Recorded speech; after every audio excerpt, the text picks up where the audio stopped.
The little engines were busy clearing their railroad of leaves and broken branches. Peter, Sam, and Rusty often worked together. One day, Rusty helped Peter Sam to a water tower.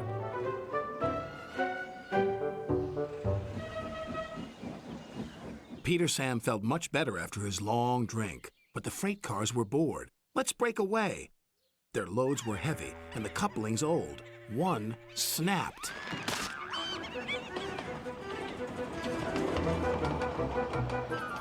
Faster, faster, shouted the freight cars. A sign read slow steep bends and ravine ahead, but the silly cars never saw it.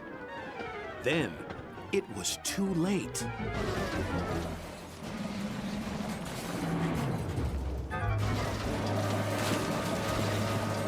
Peter Sam arrived at the scene of the disaster. His driver sighed. This was our fault. We didn't secure them properly. We'll have to get help to pull them out. Sir Topham Hatt will be very annoyed. And he was. You will work in the yards until I can trust you again.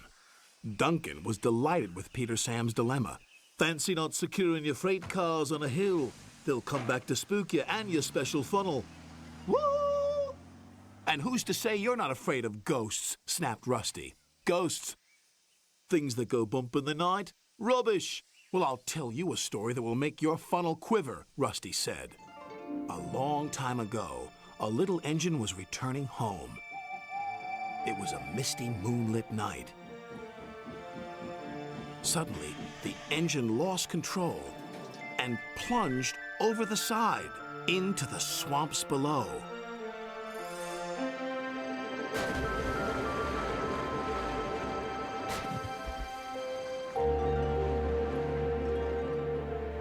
He was never found again. But many a workman will tell you that when the moon is full, they have seen the little engine trying to get home. But he never reaches the other side. So what do you think of that, Duncan? Rubbish, replied Duncan. Never mind him, Peter Sam. He'd be frightened if he really saw a ghost. This gave Peter Sam's driver an idea. Let's play a trick on Duncan. The next day, he spoke to Duncan's driver and fireman, who agreed. We'll do it tonight. Duncan had to take coal cars to the slate mines and then bring cars back. Duncan's driver decided as part of the plan to cross the old iron bridge. Haunted bridge. Rubbish, snorted Duncan. It's as tame as a pet rabbit. But all the same, he kept thinking about Rusty's story. When dusk fell, he was keen to leave. If we don't go now, Scarloey will take my favorite place in the sheds.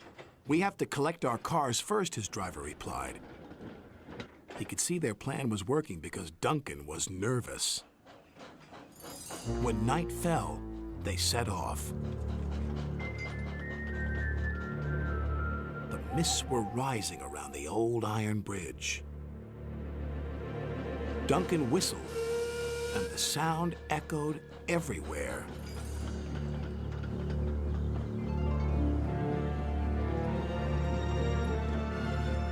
Then, ahead, he saw flickering lights.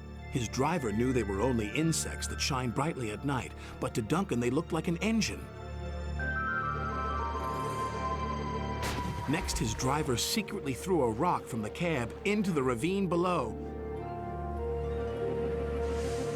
It's the ghost! Take me back! Take me back, please! When Duncan reached the safety of his shed, he closed his eyes tightly. Spooked, are you, Duncan? Laughed his driver. No, I'm asleep. And Duncan refused to open his eyes. He did, though, when he thought his driver wasn't looking, just to make sure that he was still there.